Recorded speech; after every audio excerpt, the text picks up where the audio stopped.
Cafecito con Explain Me. Buenas tardes a todos, buenos días, buenas noches, depende de dónde nos estén escuchando. Bienvenidos a Explain Me. Yo soy Paloma. Yo soy Mariana. Hola Paloma, ¿cómo estás? Hola a todos, bienvenidos a otro episodio de Explain Me. Y pues para los que sean nuevos aquí en este podcast, nada más les quiero platicar que Explain Me es un programa en donde discutimos ciencia actual en un ambiente relax, pero lo más importante es que en este espacio te ayudamos a entender de fondo cómo se produce el conocimiento y el razonamiento científico. Y bueno, pues en este formato que es el cafecito, nos vamos a sentar a platicar y a divertirnos y a discutir grandes temas de interés científico. Entonces, pues ponte cómodo, tráete tu cafecito o tu tequilita o lo que te quieras tomar y prepárate para este episodio de Cafecito con Explain Me. ¿Cómo estás, Mariana? Bienvenidísima. Gracias, bienvenida a ti también. Qué bueno que estás con nosotros, que no te has ido. Y también le queremos dar la bienvenida a nuestro invitadazo del cafecito de hoy. Les va a volar la cabeza el tema que les preparamos. Él es Germán Orizaola, él es biólogo, es investigador, dirige un laboratorio en la Universidad de Oviedo en España y su investigación se centra en ecología evolutiva. Y particularmente él y su grupo están interesados en conocer los efectos que tienen los ambientes extremos en organismos con ciclos de vida complejos. Entonces más o menos por ahí vamos a ir. Entonces Germán, muchísimas gracias por aceptar la invitación y por estar acá con nosotros. Hola, ¿qué tal? Encantado de estar aquí y de hablar un poco de ciencia, de cómo lo hacemos y de los sitios por los que estamos. Les va a encantar, créanme. Sí, les va a encantar. Este es un invitadazazazo, estamos muy contentas, Mariana y yo. Y el tema de hoy, como ya se los platicamos en semanas anteriores, a mí me causa mucha intriga y muchas cosas y muchas preguntas que seguramente Germán ahorita nos va a ayudar a contestar. Y vamos a hablar nada más y nada menos de qué, Mariana, ¿de qué vamos a hablar hoy? Vamos a hablar de la biodiversidad en Chernobyl, cómo se hace la investigación en Chernobyl y qué preguntas tiene Germán y su equipo acerca de Chernobyl. Entonces, bueno, supongo que algo les ha de sonar Chernobyl, pero para empezar vamos a hablar de qué onda con Chernobyl, por qué es tan famoso, tan importante y pues qué pasó en Chernobyl en 1986. El 26 de abril, quiere decir que yo me sé muy bien la fecha del accidente porque el 26 de abril es mi cumpleaños. Buenísimo. No, pues no sé qué tan buena suerte sea eso, mi querida Mariana. Pero antes de que nos cuentes, Germán, nada más me gustaría leerte algunas participaciones que tuvimos en nuestras redes sociales para que pues escuches pues más o menos qué piensa la gente, ¿no? Les hicimos 3 preguntas principalmente. Una era qué habían escuchado o qué sabían acerca de Chernobyl. Cómo había sido el accidente o qué había pasado y qué cosas les gustaría saber, ¿no? O qué les intriga acerca de Chernobyl. Contestando la primera pregunta, ¿qué es Chernobyl o qué han escuchado acerca de ella? Un participante nos puso que es una ciudad donde ocurrió una de las peores catástrofes nucleares. Alguien más nos puso que pues fue un accidente muy catastrófico, catástrofe nuclear más grande que haya ocurrido. Y en cuanto a las cosas que les gustarían saber, nos dijeron que querían saber pues cuáles son las secuelas vigentes en el lugar, cómo está actualmente, que bueno, es más o menos lo mismo. ¿Cuándo podrá ser habitable? Nos preguntó otra persona. Y en cuanto a las cosas que saben, alguien nos puso, y a mí esto me llamó mucho la atención porque no sabía nada de esto. Nos dijeron que solo sabía lo de la leche liconza, que no sé qué tiene que ver ahí. ¿Cuál es la relación? Pero eso nos pusieron.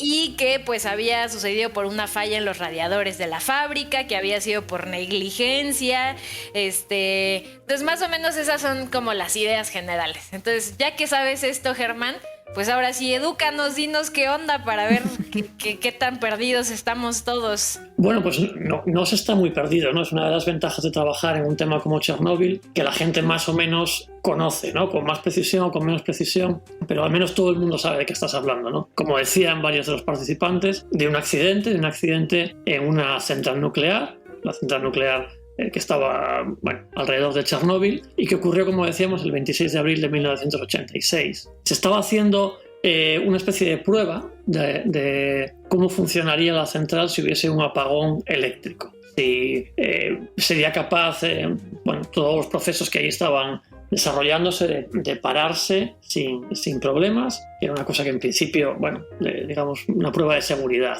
Lo que ocurrió es que el propio diseño del reactor, que estaba muy mal diseñado, era muy inestable y que es muy diferente a los reactores nucleares que existen en el resto de centrales del mundo, ¿no? Eso para que estemos tranquilos.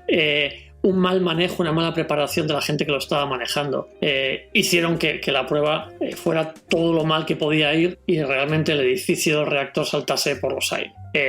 Es importante decir, por ejemplo, porque la gente suele esto haberlo oído mal, que no ocurrió una explosión nuclear. No es una explosión nuclear como ocurre con un arma nuclear, como con una bomba. Lo que ocurrió fue una explosión de vapor, una explosión como la que puede ocurrir con una olla de esta presión, porque se calentó en exceso el agua, eso generó el agua que utilizan estos reactores, eso generó muchísimo vapor, y ese vapor llegó a tal nivel de temperatura, de presión, que hizo que el edificio saltase por los aires. Un edificio que estaba mal construido, que sabemos que muchas de estas centrales nucleares no solo tienen el edificio normal, sino que tienen un edificio de contención, por si acaso ocurre algo de este estilo, que la radiación quede dentro de ese edificio de contención. Chernóbil tampoco tenía ese edificio de contención. Es decir, un conjunto de muy mal diseño y malas decisiones que hizo efectivamente que allí ocurriese la mayor catástrofe asociada a la energía nuclear de la historia. Entonces, o sea, el reactor explota porque hay hay mucho vapor, el vapor tiene que buscar la forma de salir, explota y es un desastre nuclear porque pues era una planta nuclear y hay muchos materiales radiactivos ahí. Ese es claro, al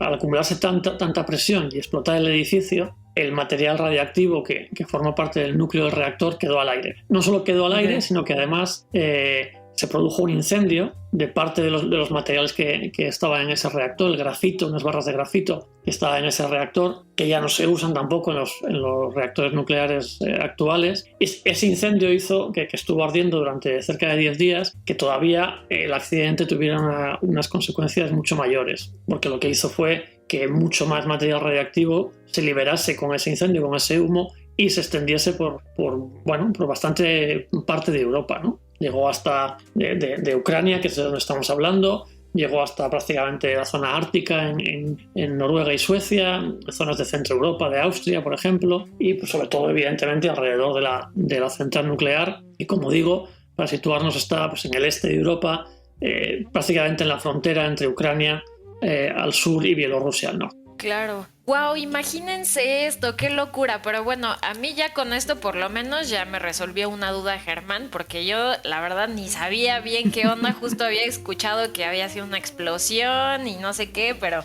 o sea, ahorita ya nos contestó la primera duda que teníamos. La primera duda. Y luego, ¿qué pasó? O sea, se dieron cuenta de que pues estaba cañón, que se había ocasionado un accidente brutal que iba a cambiar la vida de todas las personas que estaban cerca, de todas las personas que lo vivieron. Entonces explotó. ¿Y qué hicieron? ¿Qué medidas tomaron? ¿No? O sea, ¿cómo se forma lo que ahora es la zona de exclusión? Claro, otro gran problema con Chernóbil es que estamos hablando del año 86, estamos hablando todavía de la Unión Soviética, en el que, el tipo de forma en la que circulaba la información y en la que se gestionaban este tipo de cosas, pues era muy diferente a una forma de hacerlo abierta y adecuada, con lo cual la reacción inicial fue intentar minimizar el accidente y ocultarlo. De hecho, el accidente no se comunica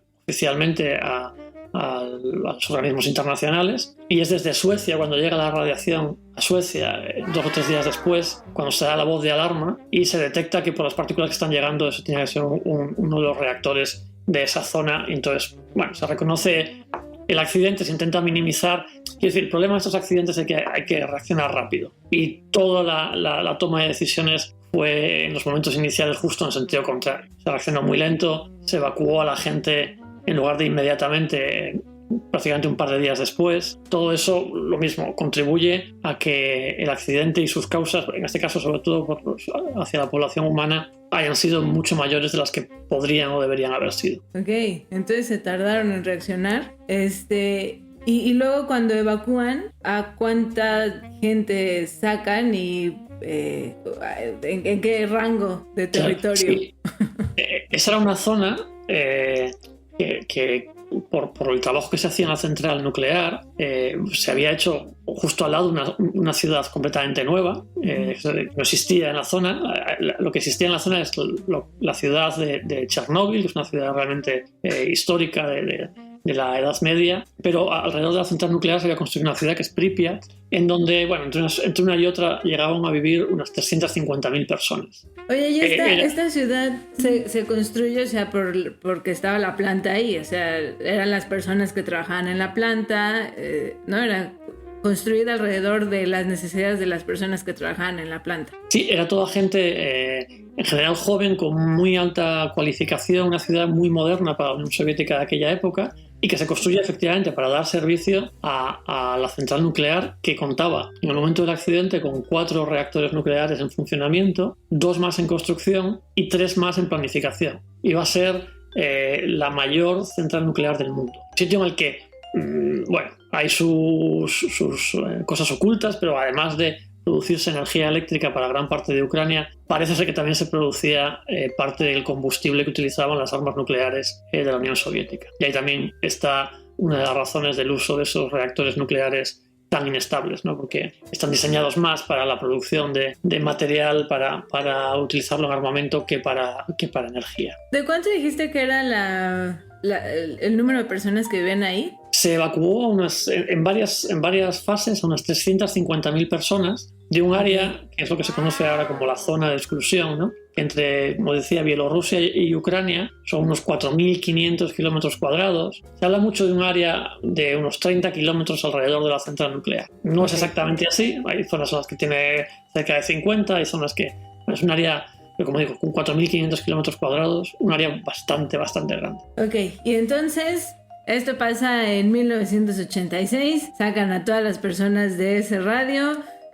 Toda Europa y más, todo el mundo se alarma porque aparte la radiación llega a muchos lugares, no solamente se queda ahí. Y pues luego pasan los años y ¿cuál es la situación actual que está pasando ahorita? ¿Ya nos dejamos de preocupar por la radiación de ese entonces o qué está pasando ahorita? Bueno, eso lo decimos luego.